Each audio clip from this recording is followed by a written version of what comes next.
Welcome to First But Last, brought to you by the Wyoming Humanities. I am your host, Emmy DeGrappa. Wyoming is called the Equality State because we were the first to give women the right to vote. 150 years later, we wonder what Wyoming women think about the progress toward equality now. Let's find out, and thank you for listening.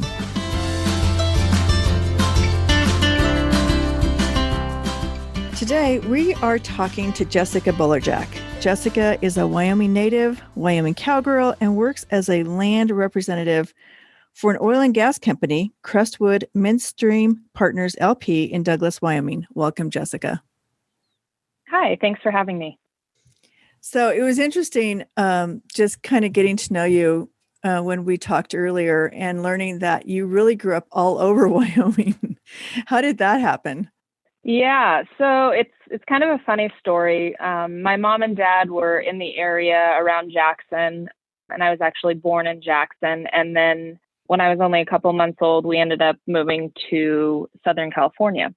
My dad trained racehorses, so I got to see a lot of the broader country in my younger years, spent a lot of time down in Southern California and Texas, New Mexico, Oklahoma, all over the place. And we ended up making our way back to Wyoming, to the Alpine and then Jackson area when I was in middle school, I'd say, and have been there ever since, or have been in Wyoming ever since. And then as I got older, we ended up moving to Gillette, and I finished out high school here and then attended the University of Wyoming. Was in Wyoming, or I was in Laramie for a few years, and then back over to the western part of the state in Kimmer, spent a little time living in Casper and Cheyenne, and now I've been back in Gillette for the last, I guess it's been 4 years now. And how did rodeo become such a big part of your life? Well, where my dad trained racehorses, we were kind of always around horses, although we really didn't start riding until we moved back to Wyoming and kind of got into 4-H, in middle school, and ended up meeting some really cool people that rodeoed, and, our friends were into it. And so just kind of took off from there. We did kind of get a little bit later start in life to it than a lot of people did, but we kind of hit the ground running, and our parents were super supportive, and, really have to hand it to them for, for making it possible. Cause that's not just something that you easily jump into, but, we just loved it. And anybody who's really involved in rodeo knows that, it's hard to just have as a hobby. It becomes your lifestyle. And so that's, pretty much been our lifestyle since then. I did take a little bit of a hiatus. I college rodeoed for the University of Wyoming. And once I graduated, I had a young child and had to get a job, and, really probably took about a 10-year hiatus from it. And just now in the last 2 years have gotten back into it, it's a really, really exciting time to be in rodeo right now for women.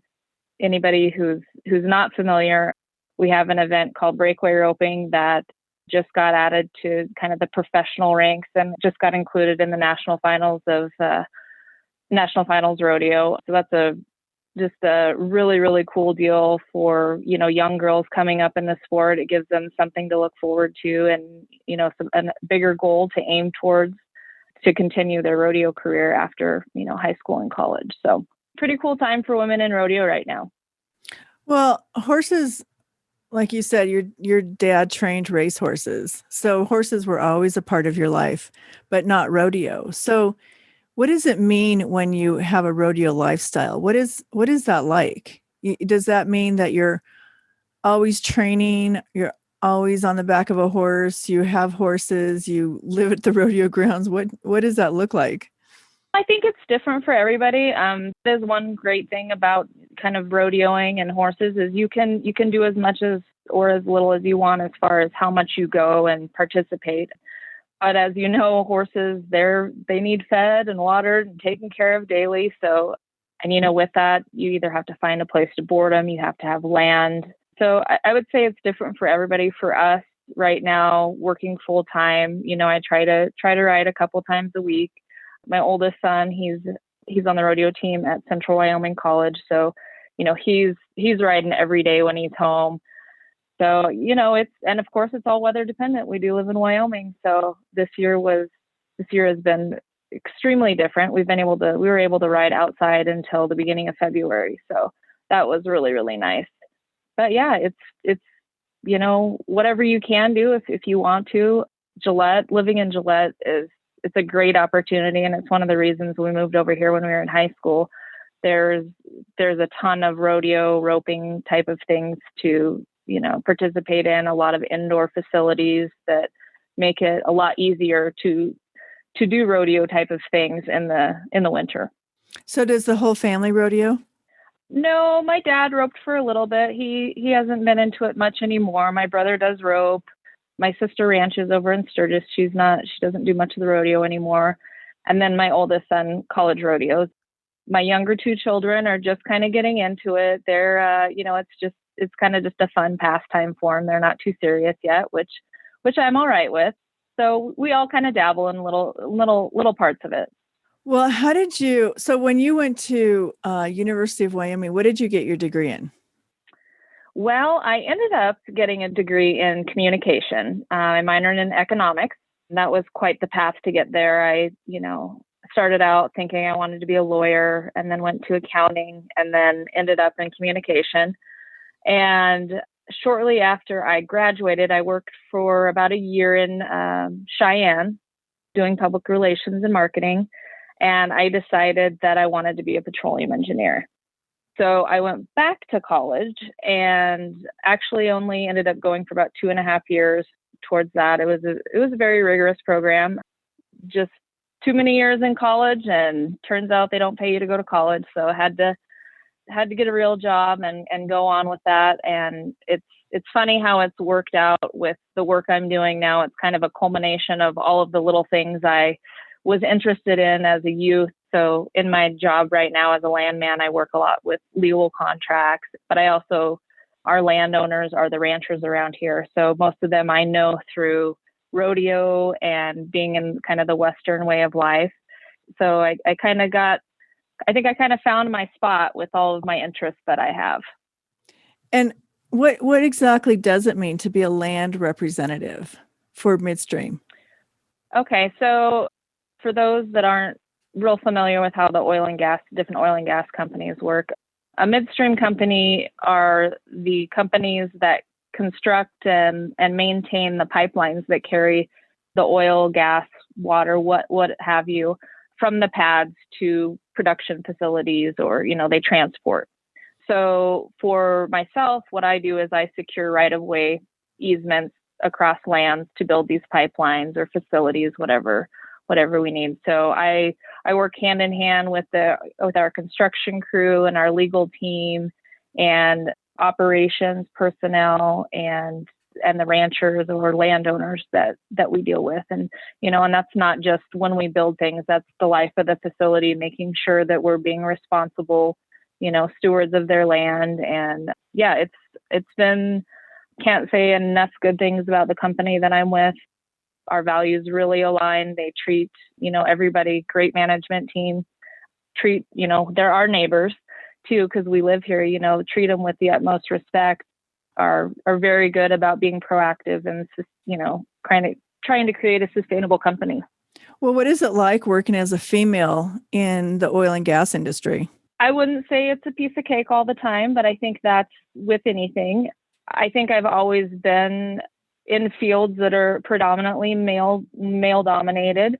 And I think that you have to know your stuff and you have to stand up for yourself. And if you do that, I work with a ton of men and I've gotten pretty much nothing but respect from all of them. And I think that's a testament to their character, and also that, I know my stuff and I demand that respect as well. I'll say it's not for everybody, but I think that's like any other job. It's just not for everybody. But I will say we've got a lot of good people in the industry. We can always do better, like any industry. But I would say that, and maybe it's being a Wyoming type of girl, that it's not a big deal to me. It's not so abnormal from daily life to be, to be working with predominantly males. And what's the percentage of women that work in that industry? Do you know? I don't know off the top of my head. I would guess it's not large. And, I think that number is it's probably going to be skewed a little bit because the majority of positions in, like if you were looking at just Wyoming, are going to be field positions, lots of mechanics and stuff like that. I think if you looked at a broader like organization type where, you have some bigger offices in Denver and Houston and stuff like that, I think the numbers would definitely even out. But due to the nature of most of the work that's in Wyoming for oil and gas, a lot of mechanical type of stuff, it's probably pretty high as far as male to female ratio. So do you meet other women who are working in, like, say, as truck drivers or working in non-traditional jobs in the oil field? Yeah, absolutely. I've seen all different, in every facet of the industry. I've got a great group of girlfriends that are all industry gals and, extremely professional, strong women and just great assets to their companies. Yep. And I've seen them, from technicians to truck drivers to, I actually spent some time as a technician, worked at a plant. I've, kind of done all of those types of things. And, I think for Western type of women, I don't want to, put anybody into a box, but I think that's stuff we do on a lot of ranching, farming communities. Like those are jobs that women do on a daily basis. So it's not a big, jump for them to be doing it in oil and gas. Well, I think it's really interesting that you enjoy working in a male dominated field and you don't feel any discrimination or pressure because you are a woman. And I think that is a testament probably to your character and the fact that you have been able to stick up for yourself, because I'm sure, that's not always an easy thing to do. No, I mean, I think there was, in certain positions that I've held, I think there was definitely a trial period of prove yourself, which is okay. I mean, I think that's a challenge. And I think if you are doing a job, you should be able to do it. I don't want to get a pass just because I'm a woman. I don't want to say, yeah, you can be less than proficient at your job just because you're a woman. So I'm okay with having to, prove myself, as they say. I think as an employee, we should all want to be, proficient at our jobs. What do you find most intriguing about living in Wyoming and growing up here? And I know you've probably traveled around the country, so you've seen other places. And what do you think about the Wyoming culture? I will say that it is, and I think when we were talking before, I think, that the 6 degrees of separation, like that doesn't exist in Wyoming. I don't even think there's a degree of separation. I think that's what I love so much about Wyoming and even kind of the Western states in general is I feel like I can go anywhere and I know somebody who knows somebody and there's no lack of something in common to talk about. I love that. I love that, it's a one big, huge community, which having lived in, bigger cities and stuff, you don't get that. You don't get that. And, I think it's hard from, people that do live in the bigger cities to understand that. I mean, while we're a very big state, I think we're one big community as well. And that'd have to be my favorite thing because I'm not a fan of coldness. So there's something that makes us all stay. Mild summers. Oh my gosh. Yeah. That is, I think, the love-hate. No, that and the wind. That and the wind. Yeah. Yeah, it's after living in Laramie and Casper and Cheyenne, I feel like I'm up in the banana belt in Gillette now when it comes to wind. And it's pretty windy here still. It's the Wyoming wind. You can't get away from it no matter where you are. It's just there. You just have to get used to it. But yep. The other thing I wanted to ask you, because I love your rodeo background and your rodeo story, what aspirations do you have? Is it just going to be a lifelong hobby? I don't think so. I'm in I have some time constraints. I do have 2 younger children and I love my job and don't plan on quitting that anytime soon. But with the opportunities that are now available, I think that I'm going to buy my card or my permit, I guess, this year and try to hit some rodeos close, semi close to home. You know, I was able to get an open caliber horse this fall, so I've got the wheels. So I'm gonna try to go a little bit. I think why not? You know, you just never know. You never know what's going to happen. I've got some great friends that are, you know, my family's been super supportive. Just see what happens. You never know. See if I can get back into it. Well, what is a open caliber horse? That sounds really interesting. It'd be like a pro level. Yeah. So that would be professional level. Wow. So you are going for it. Professional level horse. Yep. Yeah, we're going to go for it. So tell me about the sport that you said just got entered into the National Rodeo Finals competition that you said was really, really up and coming. Breakaway roping. So Right. It's breakaway roping. And I don't know if you've ever seen calf roping. It's a men's event and the men rope the calf and get off and tie it. Well, breakaway roping is really similar, except we don't get off and tie. We have there's a little piece of string that holds our rope onto the horn. And so when we rope the calf, the string just breaks away and the calf runs free. So as you can imagine, it's a crowd pleaser, you know, really, you know, easy to understand. It runs really quick. So we're really hoping that a lot of the rodeo producers, you know, add it to their rodeos and keep the ball rolling, keep the momentum. And I think it's a great thing for our sport and a great thing for women. Is there money in competing? Yes, there is also lots of entry fees, but yes, there is money to be won. Yep.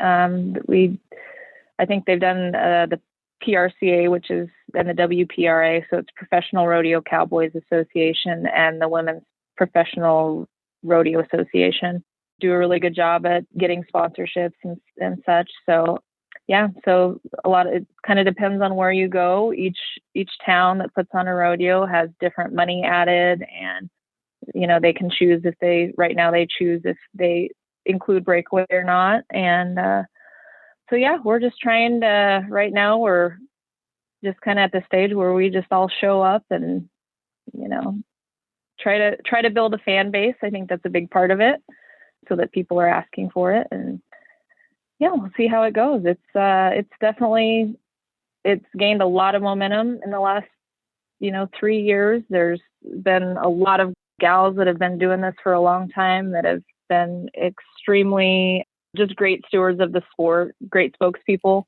you know, and huge part of getting it to where it is now. Outside of Wyoming, and I don't know if you can speak to it or not, but what is the reputation of rodeoing around the country? Do you know what that kind of, or is there just a following? It's kind of, you know, like if you're a triathlon competitor, you know what it is, you know where to go, you know how to train. Yep. I think that's, you know, very similar. You know, I'm sure there's some differing viewpoints on it overall. I think we've all, you know, been aware of it if you're in rodeo, you know, some PETA issues, stuff like that. But I think the majority of people who really take the time and learn and, you know, get the information about, you know, what we do, I think the majority of them change their viewpoint if they had a negative viewpoint on it. But yeah, there's definitely a big following. Las Vegas hosts the National Finals Rodeo every year, and they're sold out all 10 nights for the finals every year. Yeah, there's a huge following.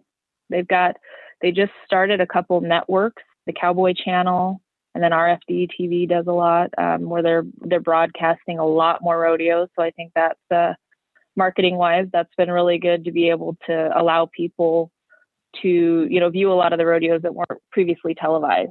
So especially with where we're at now with COVID, and they haven't been able to have a lot of spectators at a lot of these events. So I think it was really good timing for a company to come in and broadcast a lot of them so people can still follow. And it's, you know, social media is amazing, and just being able to keep tabs and, you know, watch it a lot more rather than just, previously, you know, probably in the last decade, the only opportunity we really had to watch if you didn't go to a rodeo was the NFR for 10 days in December. And so being able to watch all throughout the year and cheer on your favorite cowboys, cowgirls, whatnot for fans, I think is amazing.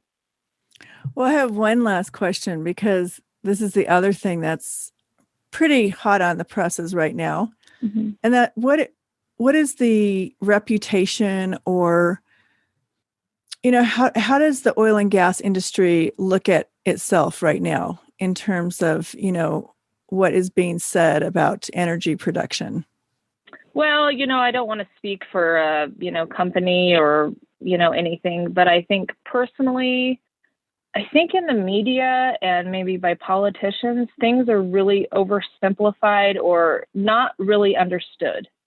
And I think that goes for both sides. I think that if anybody looked really closely at, and granted, I work for a great company and maybe we're, I know we're not the exception, but a lot of the things that we do to try to mitigate, carbon footprint, stuff like that are very encouraging things that I think get glossed over. And I think, and I will say, I think that's on the part of oil and gas companies. I think maybe that's our thing we need to work about with our messaging is speaking to people that maybe aren't really familiar with the industry in terms and things that they understand.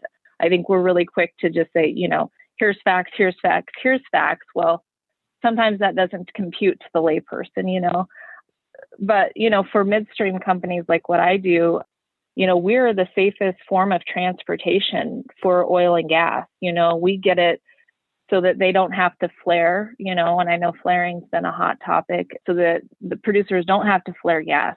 We're safer. We get trucks off the highway. If there's not a pipeline in the ground to take the gas or oil where it needs to go, you've got trucks running on the highway, and or rail, what have you.